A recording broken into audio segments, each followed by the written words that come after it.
For House District 1, can we call Mark Nakashima?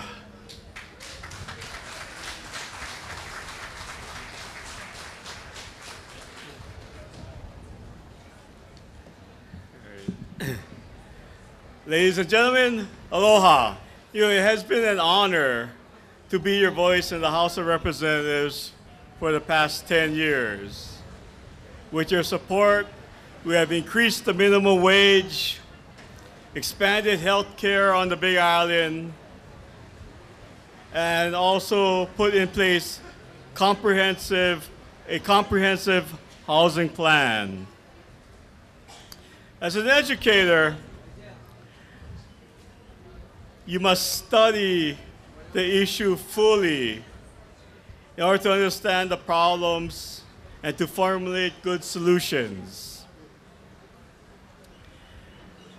The quick and easy solution often just looks at usually just deals with the resolution of the symptoms and not getting to the root of the problem. However, together with your support, I will continue to work with you to create a Hawaii that is better than we found it. Ladies and gentlemen, Big Island roots, Big Island values, and I humbly ask for your precious vote. Mahalo. Good night. Next, from House District 1, Kuhan Pakmander. Thank you. What a beautiful evening this is. This evening is a night of mana wahine. Check out all these new female challengers. You know, in all my life on this planet, I have never seen so many candidates of the female persuasion running for office at every level of government. Yes, yes, from pussy hat to state house, Senate. You know, if you think about it, a woman's body is pre-capitalist, right? Because it gives life freely without charging anyone anything. And I think the reason we're seeing this legion of female candidates is because we all, male and female, have this collective longing to get back to the original values. What is pono? How to malama each other? What is malama pono?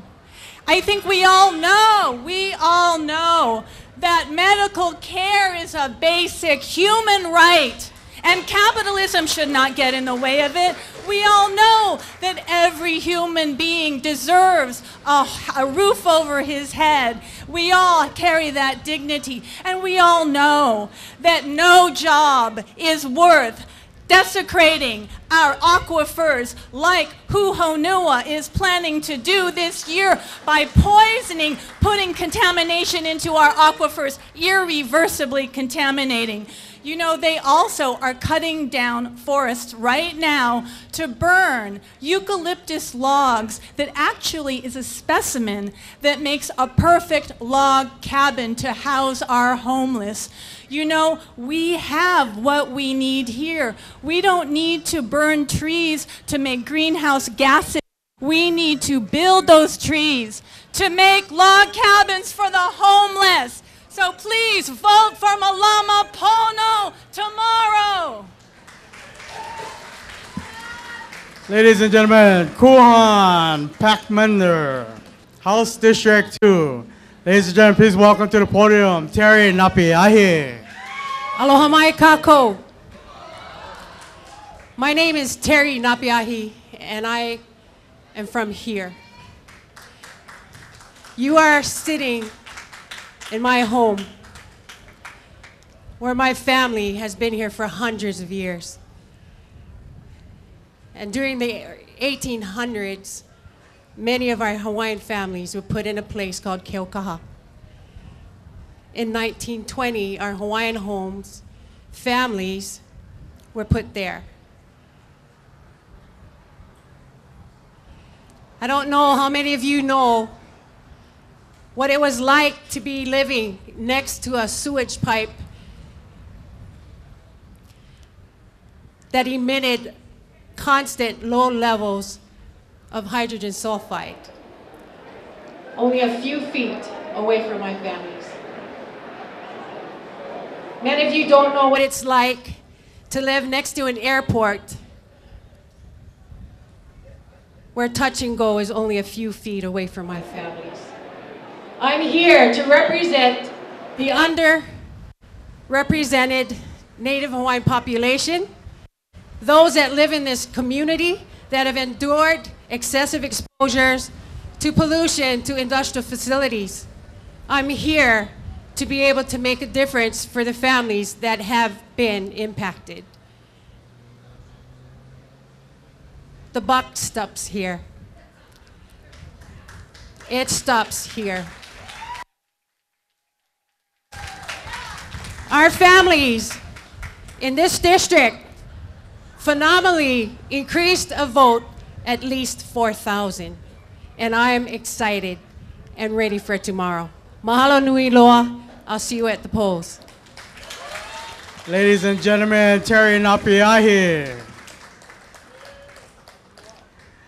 And from House District 2, Chris Todd. Aloha. I stand here nearly 10 years to the day after I gave my first ever political speech. I was a 20-year-old student at Hilo, and for some reason, I'd been selected to represent Barack Obama at a candidate forum.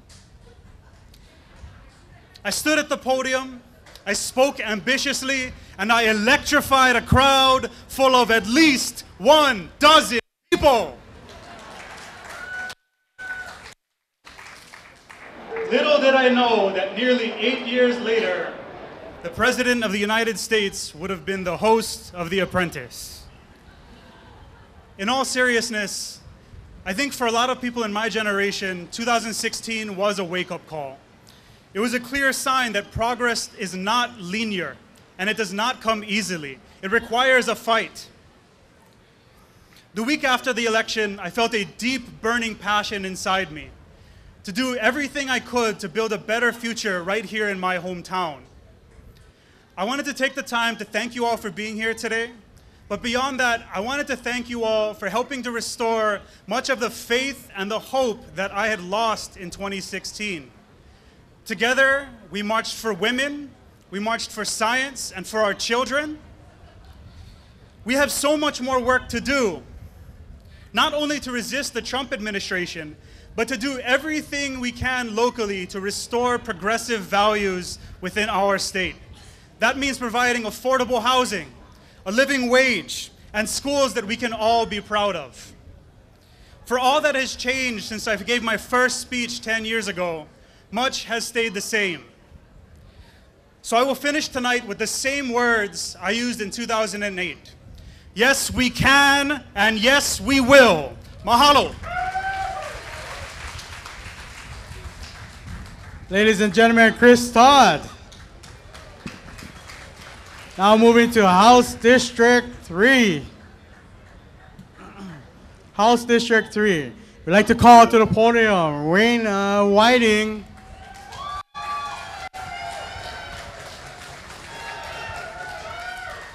Aloha, everyone.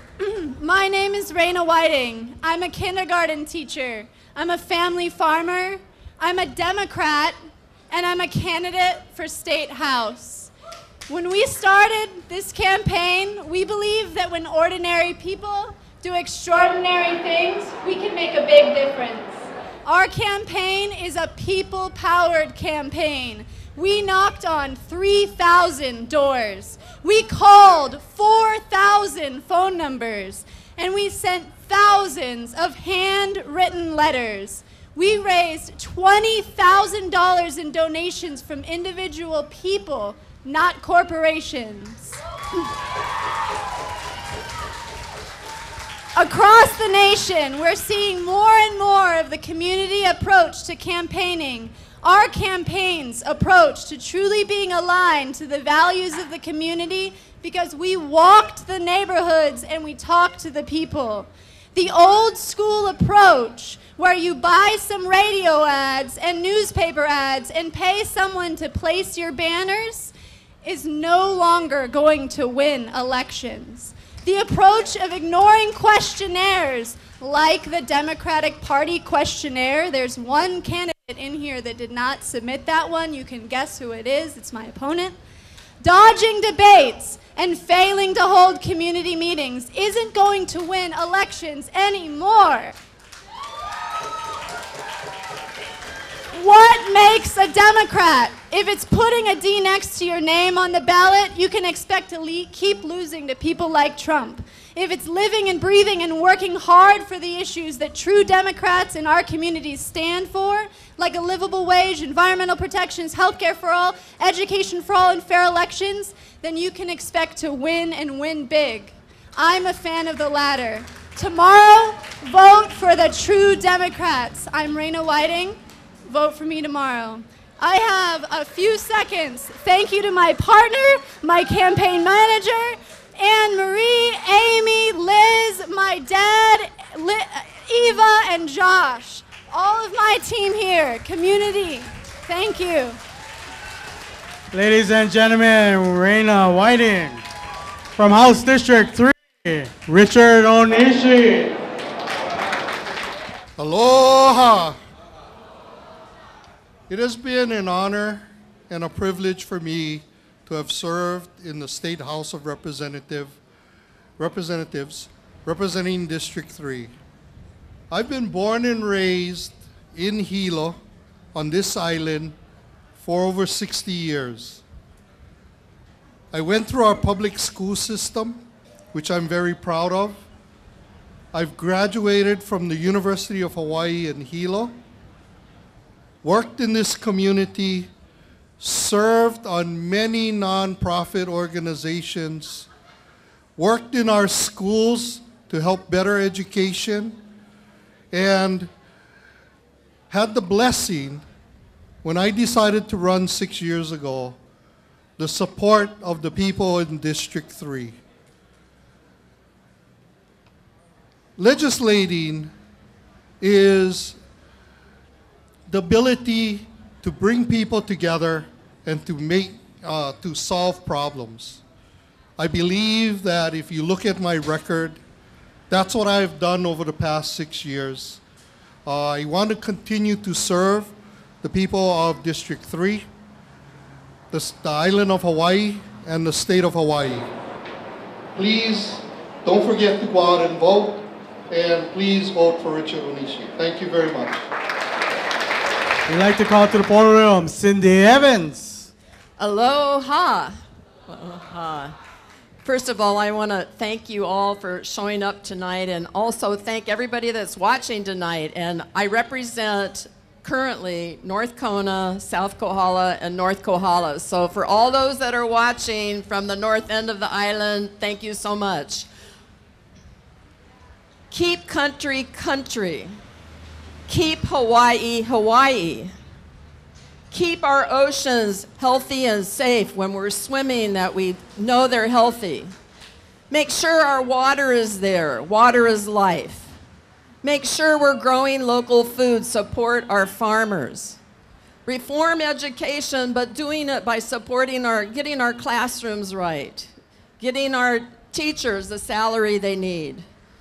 Making sure the working class families can afford their houses. To stop this raising cost of living where people are making the hard choices. Respecting our kapuna, taking care of them. These are issues that have been brought to me. And I want you to know that as a legislator, I know that we can do things because of all of us collectively together can make a difference. I'm Cindy Evans, and I have a very, very strong passion for the future of our island and all of you. And together, I think we can make a difference. I have an open door policy. You can call me anytime. We work collectively on decisions. With the time I have remaining, I want to thank all the people that have endorsed me. I've had endorsements from the Carpenters Union, from the Japanese Chamber of Commerce, from the Hawaii Island Contractors Association, the operating engineers, and many individuals have gone out and endorsed me publicly, and I want to thank them. I want to thank all the people that have sign waived. I want to thank the people that have invited me to their homes. I want all the special groups like Sierra Club, HSTA, everyone who's asked my opinion on what's going on and telling me what they want. And I want you to know I listen and I will work very hard for you. Please vote me back. Cindy Evans.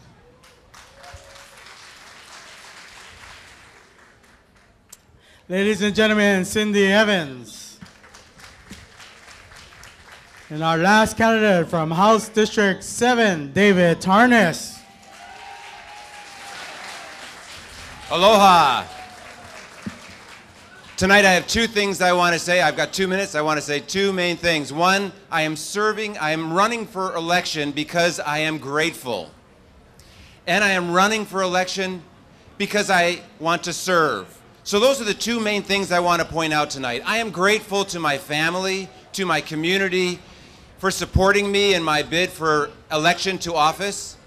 I am grateful to all my volunteers and campaign committee and contributors and folks who have endorsed me, folks who have helped me through this campaign for the last 3 years to run for this office. I am very grateful. I am grateful to this community. It's a wonderful community. It has been a great place to raise a family. My wife and I have 2 children who are grown up. They're now pursuing their dreams because they grew up in Hawaii. That's why they have the confidence to pursue their dreams, is because they grew up in this community. So I am grateful to this community. And it is because of that gratitude that I wish to serve. I am running for office so that I can bring my skills as a former legislator, as a father, as a person who's run my own small business the last 20 years, as an environmental planner who has made a profession of bringing together people to solve tough problems. And I do that by building consensus, working with stakeholders so we figure out a solution we can all agree to. Figure out a solution that together we can advocate and get passed. That's the kind of approach that I would bring to the legislature. Common sense, consensus building, collaboration. I think the legislature would benefit by having me there. I am asking for your vote tomorrow, the primary election, David Ternes, State House of Representatives, District 7. Mahalo for your support. Thank you for all of your work. As Democrats, tomorrow let's make it a big day. Mahalo. Aloha.